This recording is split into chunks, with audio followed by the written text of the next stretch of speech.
Hoje estamos aqui em mais uma aula, né? Hoje nós vamos para a aula 15, aula de Geografia e Português / Redação. Então, peguem o livro, peguem a ficha para a gente começar a nossa aula. Tudo bem com vocês? Espero que sim. Bom, hoje, né, eu vou precisar que vocês aí talvez aumentem um pouquinho o volume ou façam uso de um fone, porque eu tive um probleminha técnico aqui com o microfone que eu estava usando para poder proporcionar um áudio melhor para vocês, mas eu estou me esforçando aqui para também que essa aula saia ok, certo? Então vamos lá. Seguindo o roteirinho de vocês aí, né? Hoje nós temos aula de redação e geografia, então nós vamos começar pela leitura do livro de geografia. Então, abram aí na página 192 e vocês vão se deparar com uma imagem que nós já conhecemos porque fizemos uma atividade sobre essa estrutura aí, também nós já vimos na unidade passada um pouco sobre isso lá em ciências. Então vamos lá. Você já imaginou para onde vai o lixo que você produz diariamente? Existem 3 formas principais de disposição final para o lixo. Observe o infográfico a seguir. Então, esse infográfico ele traz, né, as imagens, as informações e a porcentagem referente a cada tipo de descarte realizado. Então, vamos lá. Lixão, 19,3%. Nesse caso, o lixo é depositado sem nenhum tipo de proteção, o que acaba por atrair insetos e animais como o urubu. Sem proteção adequada, o chorume que é gerado pelo lixo penetra no solo e acaba indo parar nos lençóis freáticos, enquanto os gases produzidos são liberados para a atmosfera. Então, digamos que esse descarte, né, quando o lixo ele vai para um lixão, como nós chamamos de lixão a céu aberto, ele não tem uma estrutura para receber aquele lixo. Então, muitas vezes o chorume, que é aquele líquido escuro que é liberado pelo lixo, ele acaba o quê? Penetrando lá no solo, atingindo os lençóis freáticos e automaticamente vai poluir o quê? As águas subterrâneas. Aterro controlado, 23,9%. É visto como uma tentativa de transformar um lixão em aterro sanitário. Nesse caso, é preciso isolar a antiga área do lixão, e isso é feito por meio de uma manta plástica.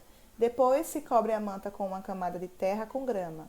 São colocadas chaminés que liberam os gases que são queimados e o chorume, líquido poluente gerado pelo lixo, é bombeado para a parte de cima. Então, digamos que aí já no aterro controlado ele é uma espécie de meio termo, certo? Porque ele é um lixão que ele foi, né, reajustado para servir também como um aterro, por isso que o nome é aterro controlado. Por fim, aí temos o nosso aterro sanitário, 56,8%. É o tipo ideal de destino para o lixo, pois a área é toda preparada para isso. O lixo é compactado em blocos de 4 metros de altura e entre os blocos são colocadas 2 camadas, uma de plástico e outra de argila. Nesse tipo de destino, o chorume é canalizado e levado para a rede de esgoto e depois para as estações de tratamento, enquanto os gases produzidos são queimados. Então, aí nós percebemos que o aterro sanitário é um local preparado para receber o lixo, para tratar, para que não venha aí a poluir o meio ambiente, certo?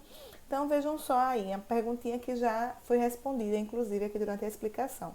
Com base no infográfico, qual a melhor opção para a disposição final do lixo? Por quê? Então, aí nós percebemos o quê? Que a melhor opção seria o aterro sanitário, justamente porque ele provoca menos danos ao meio ambiente, certo? Próxima página aí, então. Deixa só eu olhar aqui se está ok para vocês, para poder ajustar aqui. E todo mundo conseguir visualizar bem para a gente ler junto aí esse conteúdo. Na página 193, aí já tem o título, né? De quem é o dever de fiscalizar os impactos, ficou tudo branco, os impactos aí do meio ambiente, né? De quem vocês acham que é o dever? Vocês que estão aí já com o livrinho de vocês em mãos, de quem seria o dever aí de fiscalizar, de monitorar aí o descarte do lixo, ver se está sendo descartado em local adequado ou não também. Deixa eu colocar aqui para a gente continuar. Vamos lá, então. Prosseguindo aqui com a nossa leitura. É obrigação do poder público prevista em lei fiscalizar as ações que acarretem impactos ambientais. Entre os principais órgãos ambientais do Brasil, podemos citar aí o Conselho Nacional do Meio Ambiente, CONAMA, Instituto Brasileiro do Meio Ambiente e dos Recursos Naturais Renováveis, né, que a gente mais ouve falar, que é o IBAMA, Ministério do Meio Ambiente, MMA, Secretarias Estaduais do Meio Ambiente, ACEMAS, e Secretarias Municipais de Meio Ambiente.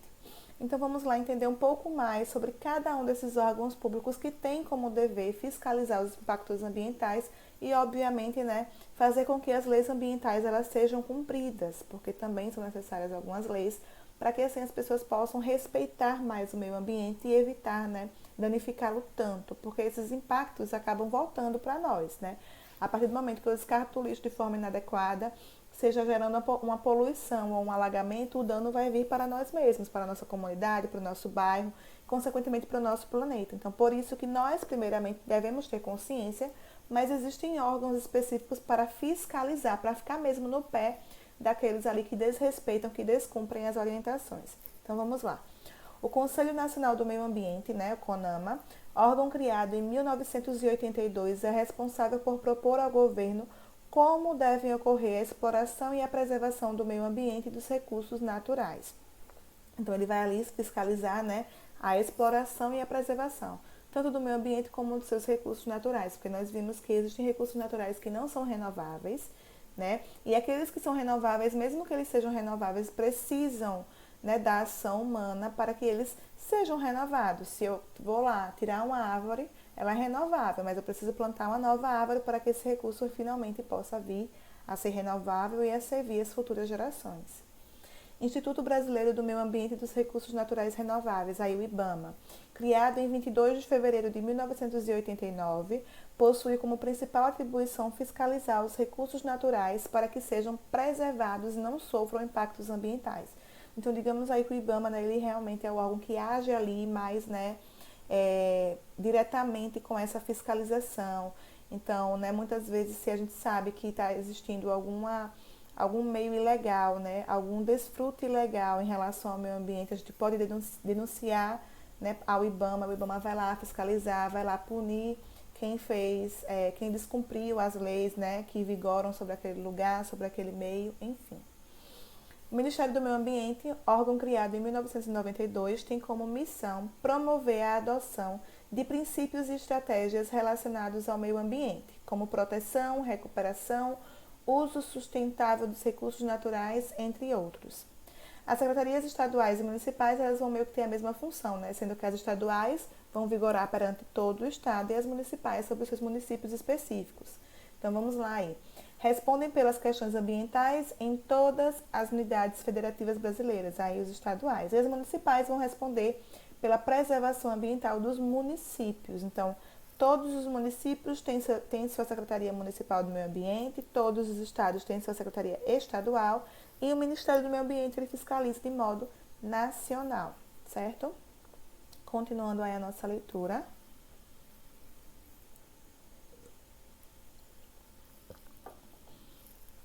Agente fiscalizador.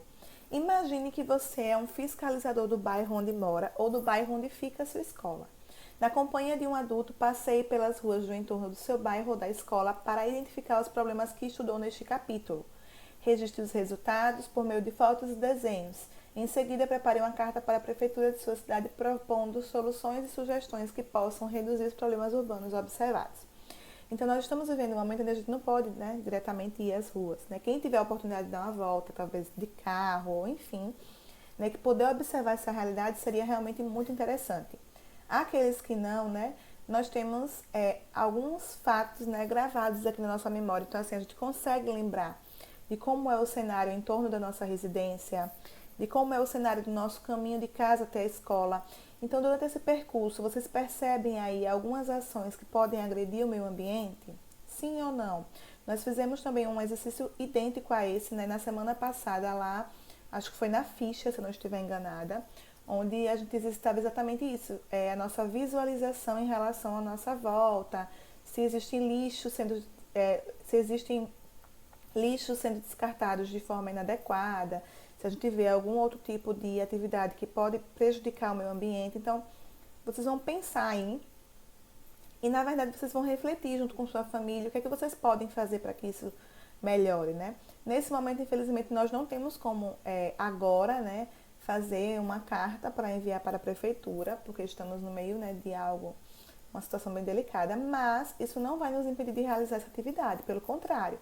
Quero que vocês reúnam as ideias de vocês, reúnam as observações de vocês, sim, para que quando nós retornarmos, nós possamos fazer um apanhado de tudo que vocês produziram e aí sim, né, construir a nossa carta e enviar sim à prefeitura, porque é importante que vocês, enquanto crianças, né, nós, enquanto adultos, família e tudo mais, comunidade, possamos correr atrás, né, do que nós vemos como possibilidades de melhoria para o bairro onde a gente mora, para o nosso município, consequentemente para o estado, o país e o planeta em si.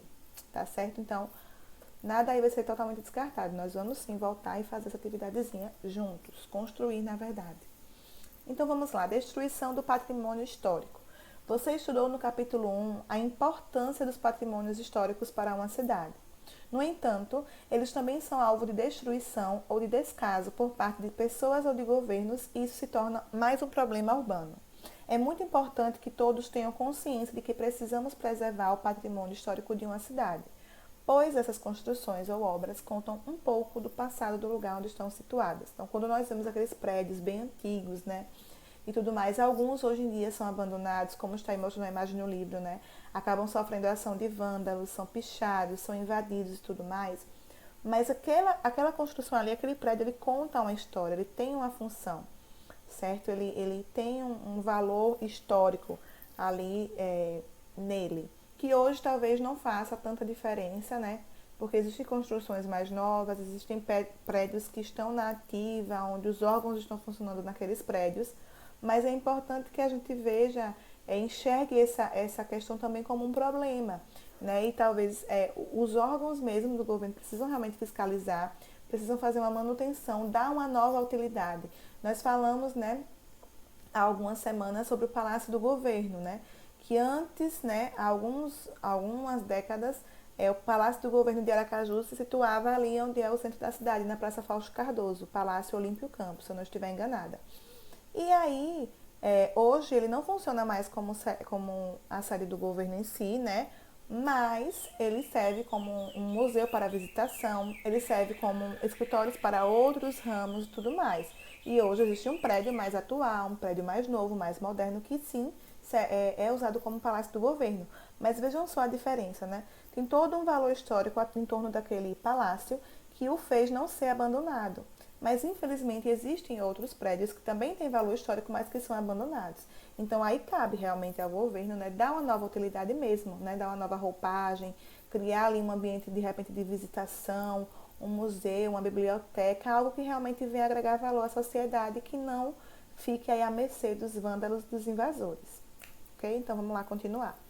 Leia as afirmativas a seguir e marque V para verdadeiro e F para falso. A poluição do ar é um problema que tem ligação apenas com as indústrias. Isso é verdadeiro ou falso? Sabem que é falso, né? Nós vimos a fumaça que os carros liberam e várias outras formas também de poluir o ar.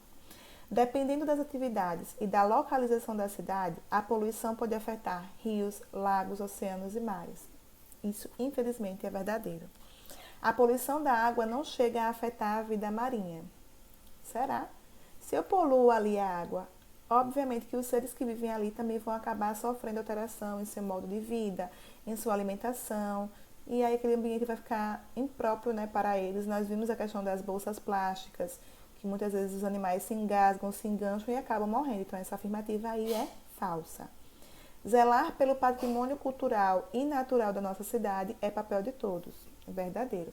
Não é porque eu não vou usufruir daquele lugar, daquele ambiente, daquela praça, que eu vou permitir que ações inadequadas sejam realizadas. Ou, por exemplo, eu vou chegar lá e vou sujar, e vou riscar, e vou quebrar algo só porque eu não utilizo aquilo ali. Não.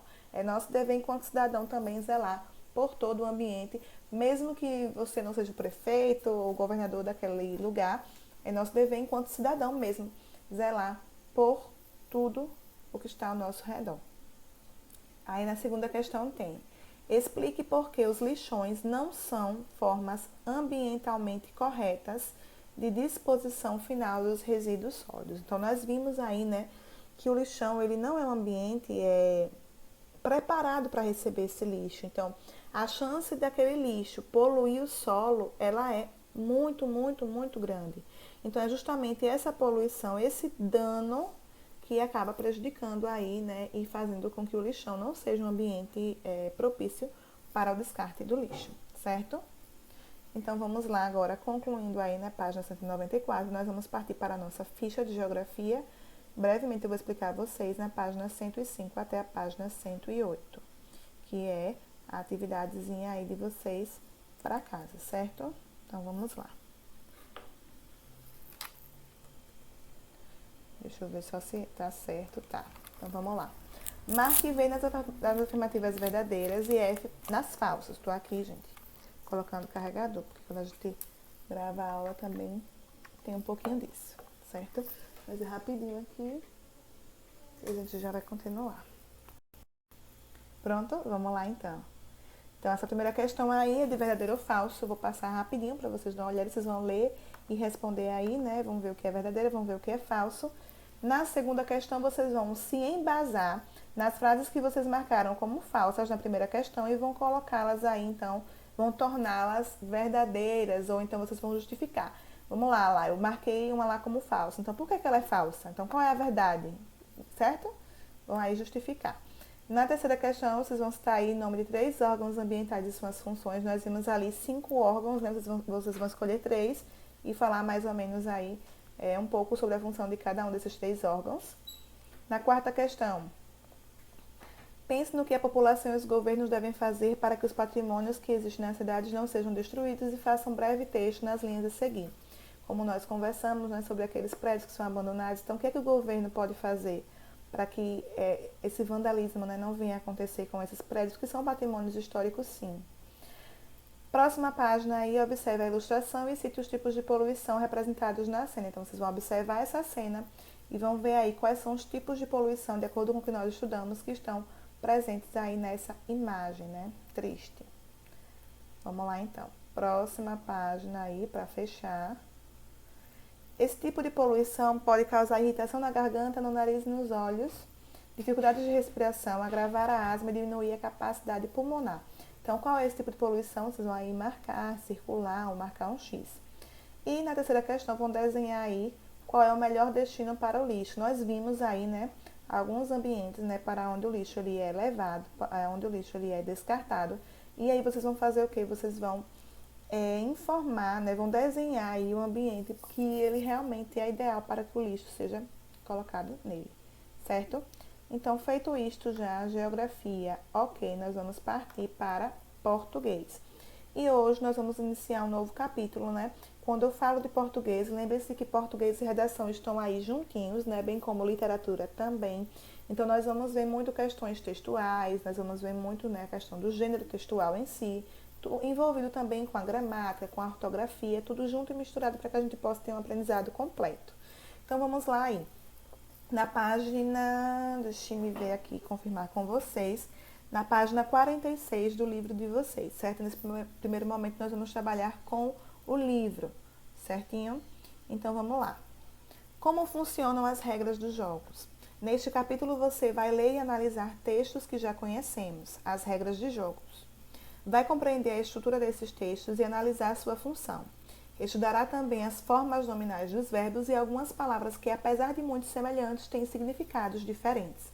Então, aí nós já temos uma noção do que nós vamos ver nesse capítulo aí, né, nesse novo capítulo do nosso livro de português.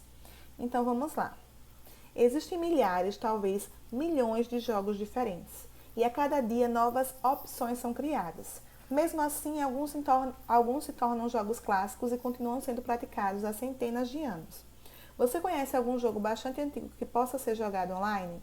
Vocês aí que estão agora em contato muito com tecnologia, celular, computador, tablet, vocês que gostam de jogar, né? Principalmente os meninos, eles amam jogar. E aí, vocês conhecem algum jogo que ele é antigo, que talvez até o seu pai conheça e que ele pode ser jogado online? Pensem aí, quem souber, escreve aí nessas linhas que estão aqui nesse quadrinho. Quem não souber, tudo bem, a gente vai continuar. Como jogar? Vamos ler as instruções de um jogo que existe há mais de 100 anos. Se vocês ainda não jogaram esse jogo, vale aí uma dica muito boa de jogo, que é a Batalha Naval. Eu passei minha infância tentando aprender a jogar esse jogo, né? Aprendia um pouquinho, mas meus primos eram sempre mais à frente, né? Eles amavam jogar, então... Mas é um jogo bem legal, bem interessante, né? Que envolve muito raciocínio e tudo mais. Então vamos lá aí. Este é um jogo clássico que seus irmãos mais velhos, pais e avós, devem ter jogado muito. Você pode jogar com eles ou com seus amigos para descobrir quem é o melhor estrategista. Primeiro, cada participante deve escrever em um papel quadriculado os números de 1 a 10 na linha lateral vertical e as letras de A a J na linha horizontal superior. Então, aqui no livro de vocês, talvez vocês consigam ver melhor, né, que estão dispostas as letras e os numerais. Este quadro com 100 divisões será o campo do jogo. Segundo, em seguida, sem que o seu adversário veja, marque a posição das suas embarcações fazendo um X nos quadros que elas ocupam. O porta-aviões ocupa 4 casas, os 2 submarinos têm 3 casas cada e os 3 torpedeiros 2 cada um. Ao todo, a frota é composta de 6 embarcações.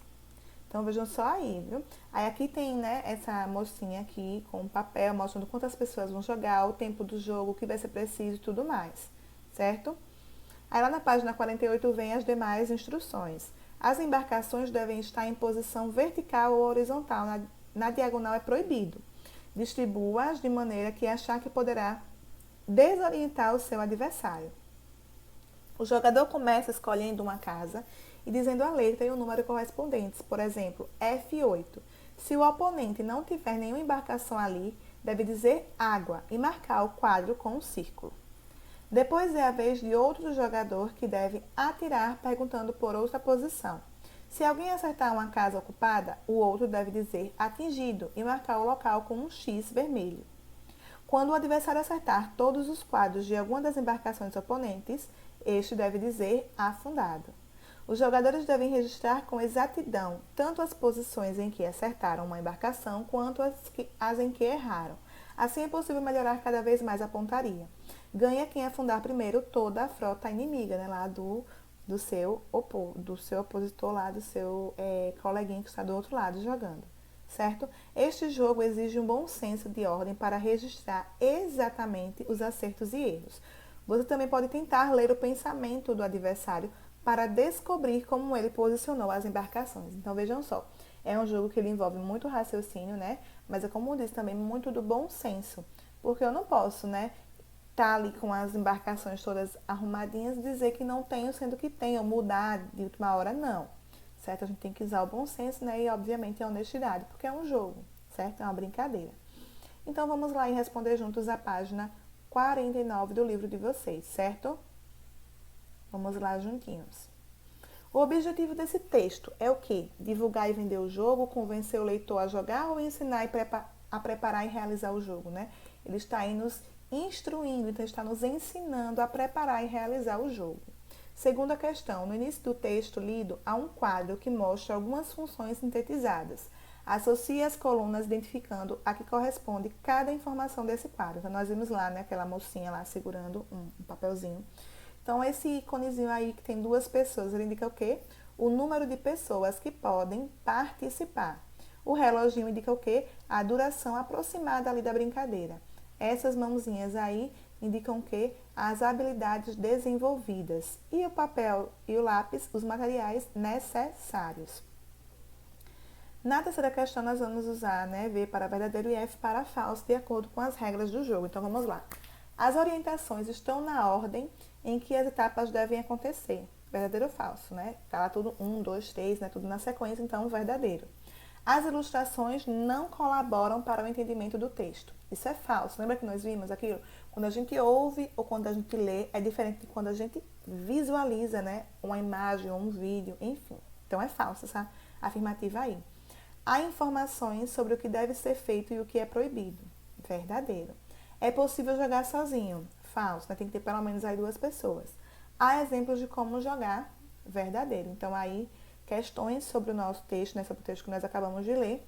Bem simples, nós vamos já partir lá para a atividade de casa que eu passei para vocês hoje, da página 15 até a 18, lá na ficha também de português, certo? Deixe-me ver, descer aqui um pouquinho. Página 15 até 18 da ficha de vocês. Já vão abrindo aí. 11, 3. Vamos lá aí, página 15, certo? Então, lembram lá daquela aula passada onde nós vimos o uso do seção, que poderia ser com SS, ou com C cedilha, ou com C, lembram? Então, nós vamos fazer uma atividade ainda sobre esse conteúdo para a gente poder ir fechando aí essa questão e fixando essas informações que nós recebemos em nossa cabecinha aqui. Agora que você já sabe a diferença entre os termos, né, seção aí de 3 formas escritas diferentes, e compreendeu a utilização correta de cada um, marque C para correto e I para incorreto nas afirmativas abaixo. Então, vocês vão ler as frases, vão ver aí o uso de cada escrita, né, e vão olhar se está certo ou se está errado. Se essa escrita está certa, né, ela corresponde ao sentido da palavra na frase ou se está incorreta. Caso, né, esteja incorreta, vocês aproveitam e já pensam aí, então, quais vocês usariam, então. Qual seria o correto, certo? Na segunda questão, vocês vão escrever pelo menos uma frase com cada um dos substantivos seção, né? Ou seja, vão ser 3 frases, uma para cada forma de escrever aí da palavra seção, obviamente com o seu significado.